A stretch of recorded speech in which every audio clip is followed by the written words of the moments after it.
নমস্কার। তো চলুন সবাইকে আমার চ্যানেলে ওয়েলকাম। আজকে আমি আলোচনা করব বিজনেস মডেল নিয়ে। একটা কোম্পানির বিজনেস মডেল জানাটা কতটা ইম্পর্টেন্ট। আমাদের মধ্যে দেখবেন আমি দেখি মোটামুটি বেশিরভাগ রিটেল ইনভেস্টরই কিন্তু আমরা কোয়ার্টারলি রেজাল্ট দেখি, যে কোম্পানি খুব ভালো রেজাল্ট করে, সেলস গ্রোথ, প্রফিট গ্রোথ দেখে আমরা কোনো একটা স্টক পোর্টফোলিওতে নিয়ে নিই।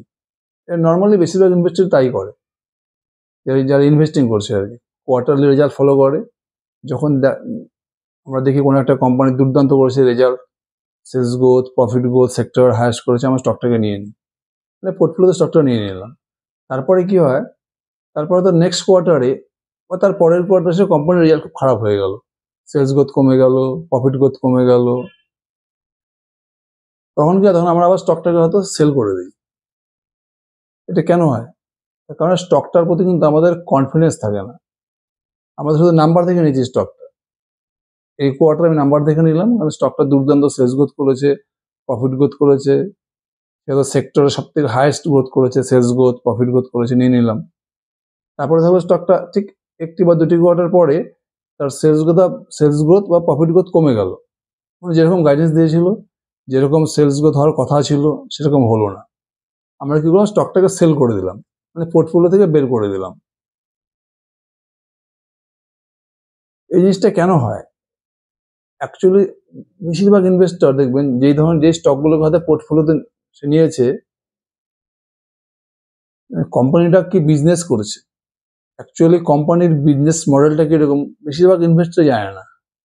90% ইনভেস্টর বলতে পারবে না আমার পোর্টফোলিওতে যে স্টকগুলো আছে সেই কোম্পানিগুলো কি বিজনেস করছে, তাদের বিজনেস মডেলটা কিরকম, বা আমি এই স্টকটাকে কেন নিলাম, একটা স্টককে আমি পোর্টফোলিওতে কেন নিলাম, স্টকটা আমি কেন কিনলাম, এটার কোনো অ্যান্সার কিন্তু ইনভেস্টরের কাছে নেই। হয়তো সে নাম্বার দেখে নিয়ে গেলো, স্টকটা হয়তো কোয়ার্টারে দুর্দান্ত রেজাল্ট করেছে, সেলস গ্রোথ, প্রফিট গ্রোথ, সেটা দেখে স্টকটাকে নিয়ে নিল। অ্যাকচুয়ালি স্টকটাকে কেন নিলাম, বা স্টকটাকে কেন জায়গা, পোর্টফোলিওতে আমি স্টকটাকে কেন জায়গা দিলাম, সেটা কিন্তু কোনো ব্যাখ্যা তার কাছে নেই, নাম্বার ছাড়া। একমাত্র সে নাম্বার দেখে স্টকটা নিয়ে নিল। এই জায়গাটাতে সমস্যাটা হয়। যখনই আপনি কোনো স্টক শুধুমাত্র তার নাম্বার দেখে নেবেন, সেলস গ্রোথ, প্রফিট গ্রোথ দেখে নেবেন, তখন কি হয়, সেই স্টকটার প্রতি বা সেই কোম্পানিটার প্রতি সেই লেভেলের কনফিডেন্স থাকে না। হয়তো কোনো কারণে অর্থাৎ একটি বা দুটি কোয়ার্টার পরে হয়তো স্টকটি দেখা যখন রেজাল্ট আসলো, স্টকটির সেলস গ্রোথ বা প্রফিট গ্রোথ যেটা এক্সপেক্টেড ছিল সেটা হলো না, কম হয়ে গেল। সেক্ষেত্রে আমরা কি করি, বেশিরভাগ ইনভেস্টরই হয়তো সেই স্টকটা সেল করে দিই।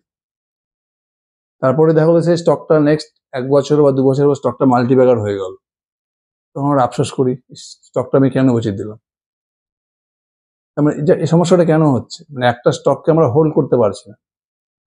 তার কারণটা হচ্ছে সেই স্টকটা বা সেই কোম্পানিটার বিজনেস মডেল সম্বন্ধে আমাদের ধারণা নেই। যখনই আপনি কোম্পানির বিজনেস মডেল সম্বন্ধে জানবেন না, যে কোম্পানির মধ্যে স্পেশাল কোয়ালিটি কি আছে, মানে আমি স্টকটাকে কেন নিয়েছিলাম, এই কেন স্টকটাকে নিব, সেটার কারণটা আমাকে জানতে হবে। আমি যদি শুধু নাম্বার দেখে স্টক সিলেকশন করি, তাহলে তার পরের কোয়ার্টার নাম্বার কমে গেলে আমি স্টকটা বেচে দেবো, মানে সেই স্টকটাকে আমি হোল্ডই করতে পারবো না। এর জন্য স্টকটার বিজনেস মডেল সম্বন্ধে একটা ধারণা থাকা দরকার।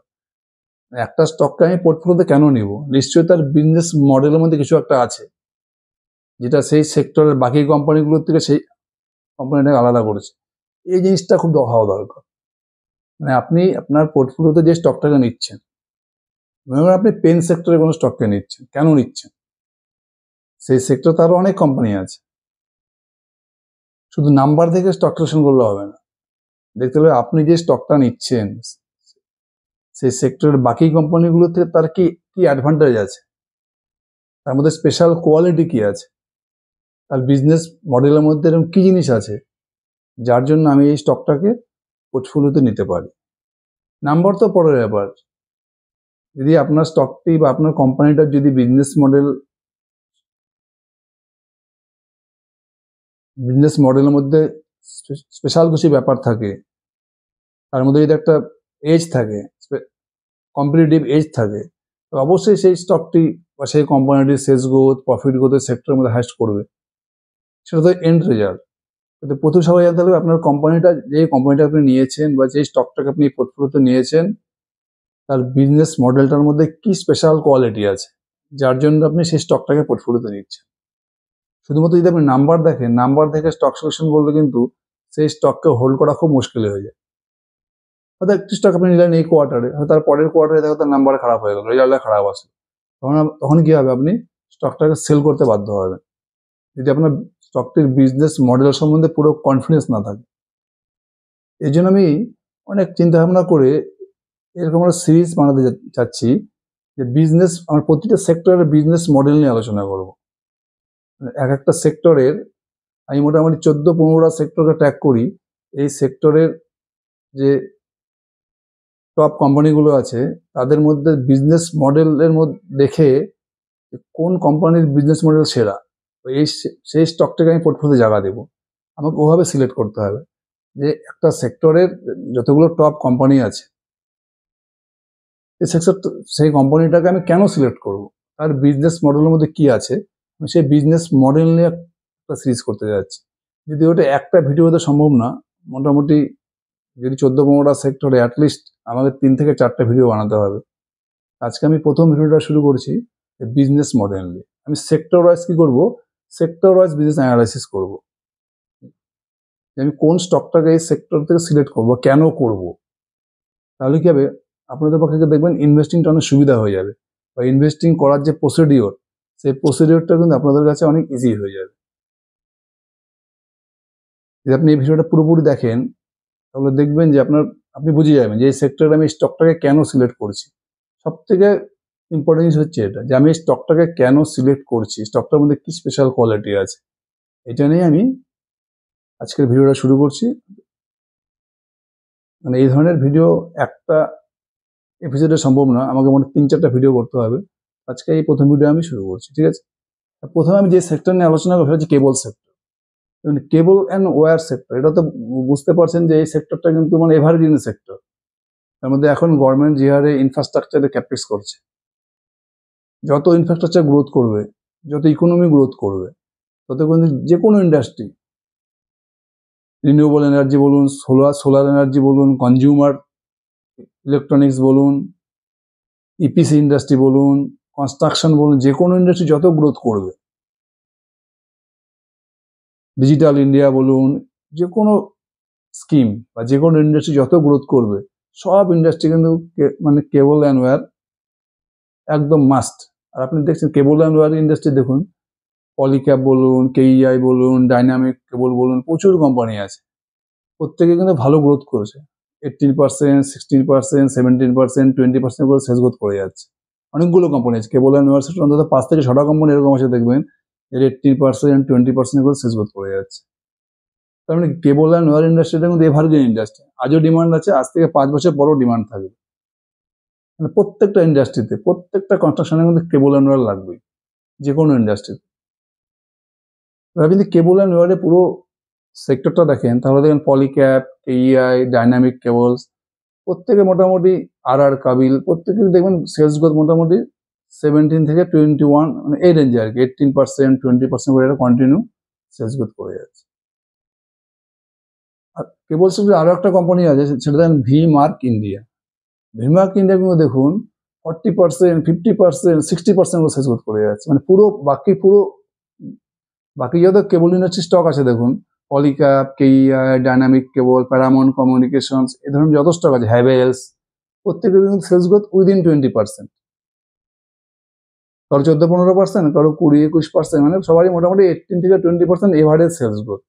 আপনি যদি ভিমার্ক ইন্ডিয়াকে দেখেন, এই কোম্পানিটা কিন্তু 50%, 60%, 100% করে সেলস গ্রোথ করেছে। কিন্তু এটা কারণটা কি, আমাদের বিজনেস মডেলের ডিফারেন্সটা বুঝতে হবে। বাকি যদি আপনি সমস্ত কোম্পানি দেখেন, পলিক্যাপ, কেইআই, এরা মোটামুটি একই ধরনের কেবল ম্যানুফ্যাকচারিং করছে। আমাদের যে এইচটি কেবল, এলটি কেবল, হাই টেনশন কেবল, লো টেনশন কেবল, যে কেবলগুলো আমাদের নর্মাল যে আমাদের বাড়িতে লাগছে, তারপরে আমাদের ইন্ডাস্ট্রি কেবল যেগুলো লাগছে, সব নর্মাল কেবলের ম্যানুফ্যাকচারিং হচ্ছে। এখানে কিন্তু বেশি কম্পিটিশন। ইলেকট্রিক ইন্ডাস্ট্রির কেবল, টেলিকমিউনিকেশন ইন্ডাস্ট্রির যে কেবলগুলো লাগে, এই ধরনের কোম্পানি কিন্তু এই সমস্ত কেবলই ম্যানুফ্যাকচারিং করছে। হ্যাভেলস বলুন, পলিক্যাপ বলুন, কেইআই বলুন, এখানে মোটামুটি সবার গ্রোথ কিন্তু 18 থেকে 20%। কিন্তু কেবলও কিন্তু প্রত্যেকে প্রায় একই টাইপের প্রোডাক্ট ম্যানুফ্যাকচারিং করছে, কিন্তু ভিমার্ক ইন্ডিয়াকে দেখুন 50% 60% সেলস গ্রোথ করে যাচ্ছে। তার কারণটা কি? কারণটা হচ্ছে বিজনেস মডেল। আপনি যদি ভিমার্ক ইন্ডিয়ার কেবল দেখেন, এদের যে কেবলটা আছে, এদের কেবলটা সবার থেকে আলাদা, প্রত্যেকের থেকে এদের বিজনেস মডেল একটু আলাদা। কি করে আলাদা হচ্ছে? ভিমার্ক ইন্ডিয়ার যে কেবলটা ম্যানুফ্যাকচারিং করছে, এরা একটা টেকনোলজি ইউজ করে, এটা কিন্তু বাকি কেউ ইউজ করছে না। ভিমার্ক ইন্ডিয়া যে টেকনোলজিটা ইউজ করে বলে ইবিম টেকনোলজি, মানে হাই এনার্জি ইলেকট্রন দিয়ে এটা কি করে, কেবল অ্যান্ড ওয়্যারগুলোকে ম্যানুফ্যাকচারিং করে। এটা আমি পুরো জিনিসটা বলতে পারছি না, এটা বলে ইবিম টেকনোলজি, মানে হাই এনার্জি ইলেকট্রন ফোর্স করে যে কেবলগুলো বানায় আর কি, কেবল অ্যান্ড ওয়্যার। এতে কি হয়, এরা যে এই কেবল অ্যান্ড ওয়্যারটা ম্যানুফ্যাকচারিং করে, এটা হয় খুব টাফ হয়, এটাকে বলে ফ্লেক্সি টাফ কেবল। আর একটা কি বানায় ওরা, ইবি পাওয়ার কেবল। একটা যে ফ্লেক্সি টাফ বানাচ্ছে, আর যে ইবি পাওয়ার কেবল বানাচ্ছে। এই ধরনের কেবল অ্যান্ড ওয়্যারগুলো হয় খুব ফ্লেক্সি টাফ হয়, মানে এদের ডিউরেবিলিটি প্রচুর হয়, মানে 50 বছর 60 বছরের কেবলগুলো কিছু হয় না। আর একটা জিনিস কি হয়, এগুলো হিট রেজিস্ট্যান্স হয়, যত হিট পড়ুক এই কেবলের কিচ্ছু হবে না। তারপরে ফায়ার সেফটি থাকে। তারপর যে সব থেকে বড় কথা, এইসব কেবলের মধ্যে নর্মাল যে কেবলগুলো বানাচ্ছে না, এই পলিক্যাপ, কেইআই, এই কেবলগুলোতে আপনি যত কারেন্ট ক্যারি করতে পারে এই কেবলগুলো আর কি। আর ভিমার্ক ইন্ডিয়া যে কেবলটা বানাচ্ছে ইবিম টেকনোলজি দিয়ে, তার থেকে 80% বেশি, 80% বেশি কারেন্ট এর মধ্যে আপনি ক্যারি করতে পারে। মানে পুরো হাই ভোল্টেজ কারেন্ট, যত হাই ভোল্টেজ কারেন্ট আছে এই কেবল দিয়ে আরামে পাস করা যাবে। এই জন্য এই কেবলটা কিন্তু বাকি সমস্ত কেবলের থেকে প্রচুর পাওয়ারফুল কেবল, এদের ডিউরেবিলিটি প্রচুর, 60 ইয়ার্সও কিছু হয় না। বুঝে গেলো এদের স্পেশাল কোয়ালিটিটা কি, এরা যে টেকনোলজিটা ইউজ করছে ইবিম টেকনোলজি, এটা দিয়ে যে কেবলটা ম্যানুফ্যাকচারিং করছে, এটা হচ্ছে পুরো, এটার মধ্যে দেখেন প্রচুর হাই ভোল্টেজ কারেন্টের মধ্যে থেকে এই কেবলটা ক্যারি করতে পারে। এটা ফ্লেক্সি টাপ, এটা বলে, একটা হচ্ছে ফ্লেক্সি টাপ হয়, আর একটা ইবি পাওয়ার কেবল হয়। যে ওয়্যারটা মানে এটা হচ্ছে ফ্লেক্সি টাপ ওয়্যার, আর যে কেবলটা মানে এটাকে বলে ইবি পাওয়ার কেবল। মানে এটা খুব পাওয়ারফুল হয়, যেহেতু লংজিভিটি মানে ডিউরেশন অফ লাইফ প্রচুর, প্রায় 60 ইয়ার্স, মানে ফায়ার সেফটি থাকে, প্রচুর হিটে কিছু হবে না, যত হিট এর মধ্যে দেওয়া হোক এই কেবলে কিন্তু কিছু হবে না, হিট রেজিস্ট্যান্স থাকে। এটা হচ্ছে স্পেশাল কোয়ালিটি ভিমার্ক ইন্ডিয়ার মধ্যে। তারপর তার জন্য কি হচ্ছে, যত হেভি ইন্ডাস্ট্রি আছে, সোলার ইন্ডাস্ট্রি বলুন, রিনিউয়েবল এনার্জি ইন্ডাস্ট্রি বলুন, অটোমোবাইল ইন্ডাস্ট্রি যে ইঞ্জিনে যে ওয়্যারগুলো লাগে, কনস্ট্রাকশন ইন্ডাস্ট্রি, ইপিসি ইন্ডাস্ট্রি, বড় বড় কনস্ট্রাকশনে কিন্তু এই কেবলটা লাগছে। ভিমার্ক ইন্ডিয়া যে কেবলটা বানাচ্ছে ইবিম টেকনোলজি দিয়ে, এর জন্য দেখুন কি হচ্ছে, এদের বিজনেস সেগমেন্টটা পুরোপুরি আলাদা। সবাই, আর বাকি যত দেখুন কেবল কোম্পানিগুলো আছে, পলিক্যাপ, কেইআই, হ্যাভেলস, ফিনোলেক্স কেবল, সবাই কিন্তু পুরো একই ধরনের প্রোডাক্ট নিয়ে কম্পিটিশন করছে। আর ভিমার্ক ইন্ডিয়াকে দেখুন সবার থেকে আলাদা প্রোডাক্ট বানাচ্ছে এদের। তার মানে ভিমার্ক ইন্ডিয়ার বিজনেস মডেলের মধ্যে স্পেশাল কোয়ালিটিটা হচ্ছে ইবিম টেকনোলজি। এরা যে কেবলটা বানাচ্ছে এই কেবলের এখন ডিমান্ড বেড়েই যাচ্ছে, সোলার এনার্জি বুম চলছে, renewable energy, EPC infrastructure growth হচ্ছে, এই জন্য হচ্ছে এদের কেবলের ডিমান্ডটা বাড়ছে। এই জন্য ম্যানেজমেন্ট কি গাইডেন্স দিয়েছে, এখন ওদের মোটামুটি যে ক্যাপাসিটি আছে 1.7 লাখ কিলোমিটার পার ইয়ার, এটা কেবল ম্যানুফ্যাকচারিং করতে পারবে আর কি। যে ক্যাপাসিটি আছে, কোম্পানি কি বলছে, নেক্সট 3 বছরের মধ্যে এটা হয়ে যাবে 7 লক্ষ কিলোমিটার, মানে প্রায় 4 টাইমস গ্রোথ হয়ে যাবে। নেক্সট 3 থেকে 4 বছরের মধ্যে যে 1.7 লাখ কিলোমিটার এরা এখন কেবল অ্যান্ড ওয়্যার ম্যানুফ্যাকচারিং করছে, ক্যাপাসিটি আছে, সেই ক্যাপাসিটি ওরা 3 বছরের মধ্যে বাড়িয়ে করবে 7 লাখ কিলোমিটার, এটা 4 ডবল ম্যানুফ্যাকচারিং ক্যাপাসিটি বাড়বে। তার কারণটা কি, তাদের ডিমান্ড প্রচুর আছে, তাদের এই কেবলটা বাকি সবার থেকে আলাদা। এটা হচ্ছে ভিমার্ক ইন্ডিয়ার বিজনেস মডেলের স্পেশাল কোয়ালিটি। এই জন্য দেখুন ভিমার্ক ইন্ডিয়া প্রায় লাস্ট 1 বছরের স্টক প্রাইস ডাবল হয়ে গেছে, ডিমান্ড বাড়ছে, সেলস গ্রোথ, প্রফিট গ্রোথ দুর্দান্ত করেছে। কারণটা, ডিমান্ড বাড়ার কারণটা হচ্ছে এদের প্রোডাক্ট কোয়ালিটি, মানে বিজনেস মডেলটা সবার থেকে আলাদা। এই জন্য এখন দেখুন কেবল অ্যান্ড ওয়্যার সেক্টরের সব থেকে বেস্ট স্টক কি, ভিমার্ক ইন্ডিয়া। এভাবে আপনাকে বিজনেস মডেলটা বুঝতে হবে। তবে আপনি ওয়েলথ ম্যানেজমেন্ট দেখেন, পুরো ওয়েলথ ম্যানেজমেন্ট সেক্টর, আনন্দ রাঠি, নুভামা ওয়েলথ, তারপর আপনার 361, আপনি যে ওয়েলথ ম্যানেজমেন্ট সেক্টরে দেখেন, ওয়েলথ ম্যানেজমেন্ট সেক্টরের বেসিক কাজ কি, ওয়েলথ ম্যানেজমেন্ট সেক্টরের বেসিক কাজ হচ্ছে মানে যত বড় লোক আছে, পয়সাওয়ালা লোক আছে, এদেরকে আরো বড় লোক করে, মানে HNI, আল্ট্রা HNI, এরা প্রচুর পয়সা আছে যাদের কাছে, বড় বড় বিজনেস ফ্যামিলি, এদের ওয়েলথটাকে ম্যানেজ করে। এরা কি করে, বড় বড় অ্যামাউন্ট নিয়ে আসে, 20 কোটি, 50 কোটি, 70 কোটি, 100 কোটি টাকা এদের কাছে নিয়ে আসে। এই যে যত ওয়েলথ ম্যানেজমেন্ট কোম্পানি আছে, নুভামা, আনন্দ রাঠি, 361M, এরা কি করে এদের টাকাটাকে ম্যানেজ করে। এদের টাকাটা কোন ফান্ডে টাকাটাকে রাখতে হবে, কোন মিউচুয়াল ফান্ড ইনভেস্ট করতে হবে, কোন ডেট ফান্ডে রাখতে হবে, এই পুরো ফান্ডটাকে এদের ম্যানেজ হয় যাতে এরা বেশি রিটার্ন জেনারেট করতে পারে। এই হচ্ছে মিউচুয়াল ফান্ডের মানে এসব ওয়েলথ ম্যানেজমেন্ট কোম্পানির কাজ। HNI, আলট্রা HNI মানে high net worth individual, ultra high net worth individual, মানে প্রচুর যারা বড় লোক তাদের ফান্ডটাকে ম্যানেজ করা, তাদের টাকাটাকে কোন মিউচুয়াল ফান্ডে রাখবে, কোন ইটিএফে রাখতে হবে, সে পুরো ব্যাপারটা এইসব ওয়েলথ ম্যানেজমেন্ট কোম্পানি ম্যানেজ করে। এবার দেখবেন আপনি যদি ওয়েলথ ম্যানেজমেন্ট কোম্পানিগুলো দেখেন, 3টে টপ কোম্পানি যারা পিওর ওয়েলথ ম্যানেজমেন্ট কোম্পানি, আনন্দ রাঠি, 361 আর হচ্ছে নুভামা। আপনি দেখবেন সব থেকে বেশি ভ্যালুয়েশন কার আছে, আনন্দ রাঠির, প্রায় 70-75-এর মধ্যে পিই। তারপরে সেকেন্ড ভ্যালুয়েশন কার আছে, 361, এর মোটামুটি 40-45 পি। আর সব থেকে লোয়েস্ট ভ্যালুয়েশন কার আছে, নুভামার, 20-25 পি। তার মানে কি মার্কেট সব থেকে বেশি ভ্যালুয়েশন কাকে দিচ্ছে, আনন্দ রাঠিকে। তারপরের ভ্যালুয়েশন কাকে দিচ্ছে, 361কে। তারপরে সব থেকে কম ভ্যালুয়েশন কাকে দিচ্ছে, নুভামা। বিজনেসও তাই, দেখুন বিজনেস রিটার্ন দেখুন, মানে আনন্দ রাঠির স্টক সব থেকে বেশি দিচ্ছে রিটার্ন। আপনি লাস্ট 1 বছর, 2 বছর, 3 বছর, যদি 5 বছর হিসাব করেন, সব থেকে বেশি কে দিয়েছে রিটার্ন, আনন্দ রাঠি। নাম্বার 2 কে দিয়েছে রিটার্ন, 361, আর নাম্বার 3 কে দিচ্ছে রিটার্ন, নুভামা অয়েল। মানে সব থেকে 1 নম্বর হচ্ছে আনন্দ রাঠি। তার কারণটা কি? কারণটা হচ্ছে আনন্দ রাঠির যে বিজনেস, একটা ওয়েলথ ম্যানেজমেন্ট কোম্পানির দুটো কোর বিজনেস থাকে, ওয়েলথ ম্যানেজমেন্ট, অ্যাসেট ম্যানেজমেন্ট। আনন্দ রাঠি কি করে, এদের পুরো ফোকাস হচ্ছে ওয়েলথ ম্যানেজমেন্টের উপরে।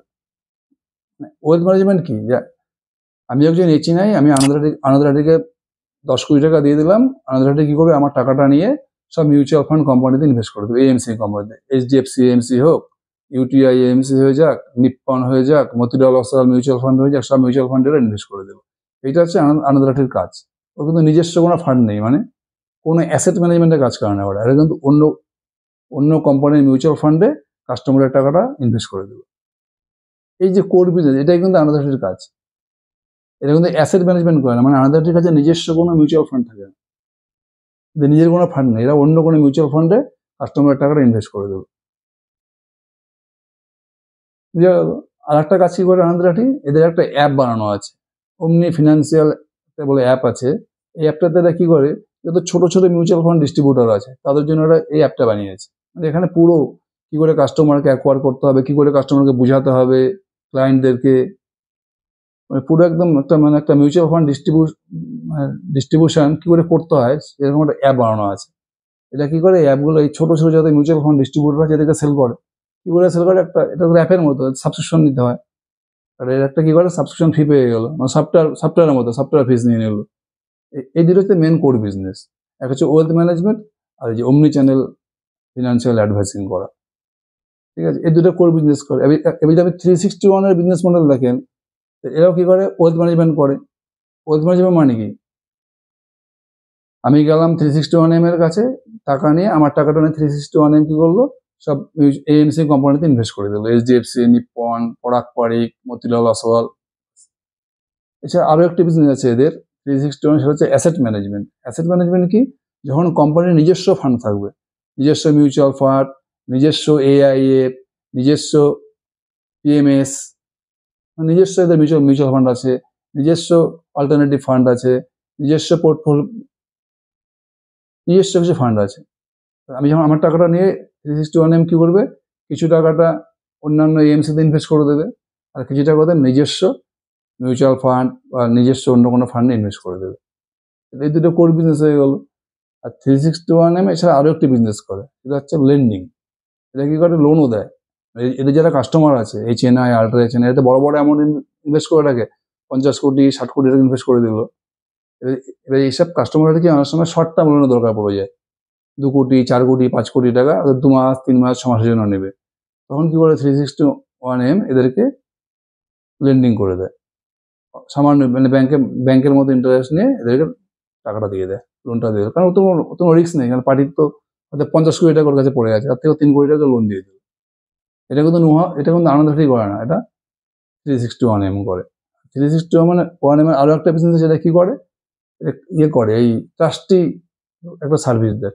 এটা কিরকম, মনে করেন যারা বড় বড় বিজনেস ফ্যামিলি আছে, যখন ওদের পুরো টাকা পয়সা ফান্ড মানে একটা জেনারেশন থেকে আর একটা জেনারেশন ট্রান্সফার হয়, এই পুরো প্রসেসটা করে হচ্ছে 361M। এটা হলো ট্রাস্টি সার্ভিস। মানে বড় বড় বিজনেস ফ্যামিলির মধ্যে যখন পুরো ওয়েলথ মানে পুরো প্রপার্টি পুরো ফান্ড এক জেনারেশন থেকে নেক্সট জেনারেশন ট্রান্সফার হয়, এই কাজটা করে হচ্ছে 361M। বুঝলো, 361-এর 3টা বিজনেস মডেল। ওয়েলথ ম্যানেজমেন্ট মানে কি, আমার টাকাটা যখন 361M নিয়ে অন্য কোনো মিউচুয়াল ফান্ড কোম্পানিতে ইনভেস্ট করে দেবে, একটা গেল wealth management, core business, main business. আরেকটা কি বিজনেস করে, অ্যাসেট ম্যানেজমেন্ট। অ্যাসেট ম্যানেজমেন্ট মানে আমি যখন টাকা নিয়ে গেলাম 361M-এ, 361M কি বললো, আমার টাকাটা ওদের নিজস্ব কিছু ফান্ড আছে, সে মিউচুয়াল ফান্ড হতে পারে, AIF হতে পারে, PMS হতে পারে, এইসব ফান্ডেও কিছু টাকা ইনভেস্ট করে দিল। কিছু টাকা বাইরের মিউচুয়াল ফান্ড কোম্পানিতে ইনভেস্ট করলো, আর কিছু টাকা নিজের ফান্ডে ইনভেস্ট করলো। যখন বাইরের মিউচুয়াল ফান্ড কোম্পানিতে ইনভেস্ট করছে ওটাকে বলো ওয়েলথ ম্যানেজমেন্ট, আর যখন নিজের কোনো ফান্ডে ইনভেস্ট করছে কোম্পানি, এটাকে বলে অ্যাসেট ম্যানেজমেন্ট। এছাড়া 361-এর আরো একটা বিজনেস রয়েছে, সেটা কি বললাম, ট্রাস্টি সার্ভিস করে। বড় বড় বিজনেস ফ্যামিলিতে যখন পুরো ওয়েলথটা এক জেনারেশন থেকে নেক্সট জেনারেশন ট্রান্সফার করে, এই প্রসেসটা এরা কমপ্লিট করে 361M। এদের কিন্তু ক্যাপিটাল মার্কেট বা শেয়ার মার্কেট এদের কোনো বিজনেস নেই। থার্ড হচ্ছে নুভামা। নুভামা কি করে, সেম 361M এর মতো ওয়েলথ ম্যানেজমেন্টও করে, অ্যাসেট ম্যানেজমেন্টও করে। কিন্তু নুভামার ইনকামের মধ্যে সব থেকে বড় একটা পার্ট রয়েছে হচ্ছে ক্যাপিটাল মার্কেট, মানে শেয়ার মার্কেট রিলেটেড কাজ। এরা কি করে, ইনভেস্টমেন্ট ব্যাংকিং করে। ইনভেস্টমেন্ট ব্যাংকিং মানে যখন কোনো একটা কোম্পানি শেয়ার মার্কেটে IPO নিয়ে আসে, তখন এটা পুরো IPO-র প্রসেসটা কমপ্লিট করে দেয় নুভামা। তার বদলে কোম্পানি কি করে দেয়, একটা ওয়ান টাইম চার্জ দেয়, মানে ট্রানজাকশনাল চার্জ দেয়, একটা ওয়ান টাইম ফিস পেয়ে যায়, একটা বড় ফিস পেয়ে যায়। এটাকে বলা হচ্ছে ইনভেস্টমেন্ট ব্যাংকিং। আর কি করে, এরা একটা কাস্টোডিয়ান ক্লিয়ারিং সার্ভিস দেয় শেয়ার মার্কেটে। এই যে আমরা যখন কোনো একটা শেয়ার কিনি, শেয়ারটা কি হয়, প্রথমে আমরা কোনো ব্রোকিং অ্যাপস থেকে শেয়ারটা কিনলাম, তো শেয়ারটা ওখানে কোথায় চলে যায়, CDSL-এ চলে যায়, ডিপোজিটরিতে চলে যায়। আমি যখন শেয়ারটা বেচি, শেয়ারটা আবার সেম প্রসেসে ডিপোজিটরি থেকে ব্রোকারে যায়, ডিপোজিটরি থেকে বুকিং কোম্পানিতে আসে, তারপরে আমার অ্যাকাউন্টে চলে আসে। এটা প্রসেসটা হয়, এরকম একটা ট্রেড নেই। আমি এখন কোনো স্টক আমার পোর্টফোলিওতে নিলাম, হয়তো 2 দিন পরে বিক্রি করবো। স্টকটা প্রথমে কোথায় যাবে, আমার বুকিং অ্যাপসে যাবে। আমি যে বুকিং অ্যাপসে করলাম, অ্যাঞ্জুলান হতে পারে, জিরোতে হতে পারে, গ্রো হতে পারে, সে বুকিং অ্যাপসে আসলো। ওখান থেকে কোথায় যাবে, ডিপোজিটরিতে হয়তো CDSL-এ গেল। আমি যখন স্টকটা সেল করবো, স্টকটা আবার সে কি হবে, টাকাটা আর কি, টাকাটা বা শেয়ার যাই বলুন, সেই CDSL থেকে আবার আমার বুকিং অ্যাপসে আসবে, তারপরে আমার অ্যাকাউন্টে আসবে। এই যে পুরো প্রসেসটা, এই যে বুকিং অ্যাপস থেকে ডিপোজিটরি, আবার ডিপোজিটরি থেকে বুকিং অ্যাপস, এই জার্নিটাকে পুরো দেখে হচ্ছে নুভামা ওয়েলথ। এটাকে বলে কাস্টোডিয়ান ক্লিয়ারিং সার্ভিস। এই কাজটা কিন্তু করে নুভামা ওয়েলথ। তাহলে বুঝতে পারছিস, মানে আর প্লাস এটা লেন্ডিংও করে, যেরকম 361M ওর কাস্টমারকে লোন দেয়, নুভামা তার কাস্টমারকে লোন দেয়। তিনজনের বিজনেস মডেলের ডিফারেন্সটা কি, ডিফারেন্স হচ্ছে নুভামা একদম এর যে core main business wealth management, শুধু ওয়েলথ ম্যানেজমেন্টই করে। এতে না তো লেন্ডিং এর বিজনেস আছে, না তো শেয়ার মার্কেট রিলেটেড কোনো বিজনেস করে। আর এতে কি হয়, যে ওয়েলথ ম্যানেজমেন্ট যে বিজনেসটা আছে, এখান থেকে যে এরা রেভিনিউটা পায়, এটাকে বলে ARR, অ্যানুয়াল রেকারিং রেভিনিউ। এই রেভিনিউটা কি হয়, এটা কন্টিনিউ চলতেই থাকে। যে HNI আল্ট্রা HNI যে মিউচুয়াল ফান্ডে টাকা ইনভেস্ট করছে, প্রতি বছরে তো মিউচুয়াল ফান্ডের পরিমাণটা বাড়তে থাকে, পোর্টফোলিওর অ্যামাউন্টটা বাড়তে থাকে। আর নুভামাটা কি হয়, ইন্টারেস্ট ইনকাম বা ফিস ইনকামটা প্রতি বছর ইনক্রিমেন্টালি বাড়তে থাকে। সে শেয়ার মার্কেট বুল মার্কেট থাকুক, বিয়ার মার্কেট থাকুক, এতে কিন্তু খুব একটা প্রভাব পড়ে না। মিউচুয়াল ফান্ডের পোর্টফোলিও বাড়তে থাকে, আর আনন্দ রাঠি, নুভামা বা 361M এদের এই ইনকামটাও বাড়তে থাকে। মানে এই ইনকামের ক্ষেত্রে কিন্তু মার্কেট বুল মার্কেট থাক আর বিয়ার মার্কেট থাকে, ইনকামে কিন্তু খুব একটা এফেক্ট পড়ে না। আনন্দ রাঠি তাহলে যে ইনকামটা করছে, ARR-টা কিন্তু এদের সলিড, শেয়ার মার্কেটের ওঠানামার সাথে এদের কিন্তু আর কোনো সম্পর্ক নেই। প্লাস আনন্দ রাঠির যে আরেকটা বিজনেস আছে, এই যে অমনি ফিনান্সিয়াল অ্যাডভাইজারি, এখানেও তাই, এখানে কিন্তু শেয়ার মার্কেটের সাথে কোনো সম্পর্ক নেই। এটা এই দুটো হচ্ছে সলিড ইনকাম। আনন্দ রাঠির যে দুটো ইনকাম আমাদের চ্যানেল আছে, দুটো ইনকাম হচ্ছে সলিড, মানে বুল মার্কেট বিয়ার মার্কেটে কিন্তু এদের ইনকামে খুব একটা এফেক্ট পড়ে না। এর জন্য কি মার্কেট এই ইনকামটাকে খুব পছন্দ করে, কারণ এখানে শেয়ার মার্কেটের কোনো সম্পর্ক নেই, বিয়ার মার্কেট হলে কোনো রিস্ক নেই। এই জন্য আনন্দ রাঠিকে মার্কেট সব থেকে বেশি হাই ভ্যালুয়েশন দেয়। তারপরে সেকেন্ড ভ্যালুয়েশন কে পাচ্ছে, 361। কেন পাচ্ছে, 361-এর একটা বিজনেস আছে লেন্ডিং বিজনেস। এই বিজনেসে কি হয়, বিজনেসটা বেশ বড় হয়ে যায়। আর এই বিজনেসে কি হয়, মানে প্রফিট মার্জিনটা কম, এই জন্য মার্কেট এই বিজনেসটাকে খুব একটা পছন্দ করে না।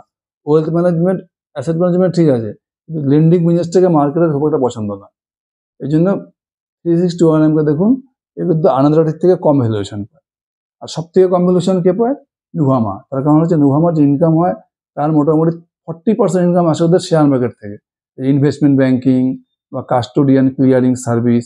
আর ইনকামটা এদের খুব ভোলাটাইল, কোনো বছর ভালো হয়, কোনো বছর খুব খারাপ হয়, নেগেটিভে চলে আসে। কারণ কি, বুল মার্কেটের সময় ইনকামটা বাড়ে, কাস্টোডিয়ান ক্লিয়ারেন্স ইনকাম আর ইনভেস্টমেন্ট ব্যাংকিং ইনকাম। আর যখন বিয়ার মার্কেট হয়ে যায় তখন কিন্তু ইনকামটা পুরো চলে যায়।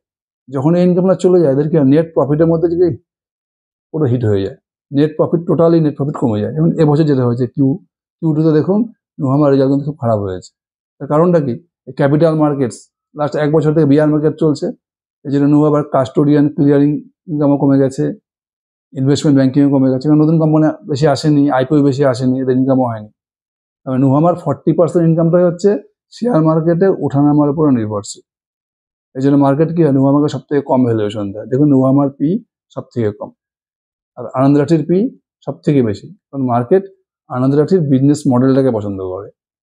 2 নম্বরে 361, 3 নম্বরে হচ্ছে নুভামা। তাহলে বোঝা গেল ওয়েলথ ম্যানেজমেন্টে কি হচ্ছে, কেন আনন্দরাঠি সব থেকে বেশি দিচ্ছে রিটার্ন। তার কারণ হচ্ছে আনন্দরাঠির যে বিজনেস মডেলটা, ওটাকে মার্কেট সব থেকে বেশি পছন্দ করে। 3 নম্বরে আমি যে সেক্টরটা নিয়ে আলোচনা করবো সেটা হচ্ছে পেট ইন্ডাস্ট্রি। আপনি যদি পুরো পেন্ট ইন্ডাস্ট্রিতে দেখেন, লাস্ট 2 বছর 3 বছর থেকে মোটামুটি পেন্ট ইন্ডাস্ট্রির কোনো কোম্পানি কোনো গ্রোথ নেই। Asian paint, Berger paint, Nerolac paint, একজন নোবেল ইন্ডিয়া, কারোর মধ্যে কোনো গ্রোথ নেই। কারো সিঙ্গেল গ্রোথ, এশিয়ান মধ্যে তো ডিগ্রোথ হয়েছে। এদের স্টক থেকে 2 বছর থেকে কোনো নেই return, no return, nil. Asian paint, Berger paint, Indigo paint, Kansai, Nerolac, কারোর মধ্যে কোনো রিটার্ন নেই। অথচ দেখুন সিরকা পেন্টকে দেখুন, আপনি লাস্ট 3-4 কোয়ার্টার দেখুন, সমস্ত পেন্ট ইন্ডাস্ট্রি স্ট্রাগল করছে। মানে পেন্ট ইন্ডাস্ট্রি সেক্টরের প্রত্যেকটা কোম্পানি স্ট্রাগল করছে লাস্ট 1 বছর 2 বছর থেকে। আর আপনি সিরকা পেন্টকে দেখুন, কন্টিনিউ আপনি লাস্ট 3-4-5টা কোয়ার্টার দেখুন, কন্টিনিউ 20%, 25% করে সেলস গ্রোথ করে যাচ্ছে, উইথ ভলিউম গ্রোথ ভালো হচ্ছে এদের। প্রতিটা কোয়ার্টারে দেখুন 20%, 25% করে সেলস গ্রোথ করে যাচ্ছে, অথচ এই সেক্টরের প্রত্যেকটা কোম্পানি স্ট্রাগল করেছে। এটা একটা অদ্ভুত জিনিস না, একটা সেক্টরে সমস্ত কোম্পানি স্ট্রাগল করেছে, অথচ সিরকা পেন্ট কন্টিনিউ গ্রোথ করে যাচ্ছে। তার কারণটা কি? তার কারণটা হচ্ছে বিজনেস মডেল। বাকি যত কোম্পানি দেখছেন, Asian paint, Berger paint, Nerolac paint, Indigo paint, এরা প্রত্যেকে কি করছে? সেম বিজনেস করছে। আমরা যে হোম ডেকোরেটিভ, আমরা যে বাড়িতে যে পেন্ট করি, হোম ডেকোরেটিভ পেন্ট বা ওয়াল পেন্ট, সবাই একই বিজনেস করছে। সবাই এটা নিয়ে মার্কেট, এশিয়ান পেন্ট বার্জার পেন্টের মার্কেট শেয়ার নিচ্ছে, বিড়লা পেন্ট এসে এশিয়ান পেন্টের মার্কেট শেয়ার নিচ্ছে, এর ডিসকাউন্ট বেশি দিচ্ছে, ওর সেল বেশি হচ্ছে, ডিসকাউন্ট কম দিচ্ছে, এদের মধ্যে চলছে লড়াই।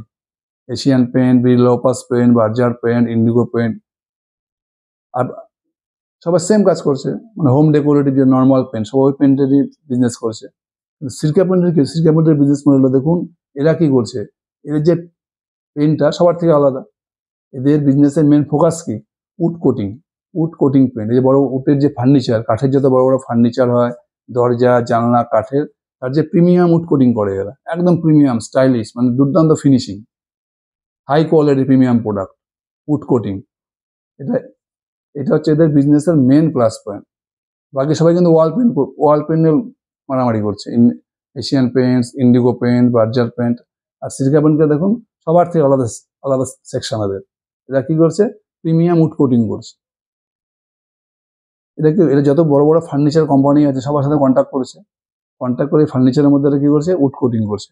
এটা পুরো ইতালিয়ান টেকনোলজি। ইতালিয়ান যে সিরকা কোম্পানি আছে, এদের সঙ্গে সিরকা পেন্টের টাই আপ করা আছে। কি টাই আপ আছে? এরা ইতালিয়ান যে সিরকা কোম্পানি আছে, এরা যে টেকনোলজিতে পেনটাকে ম্যানুফ্যাকচারিং করে, সেই টেকনোলজিটা এরা সিরকা পেনকে দিয়ে দিচ্ছে।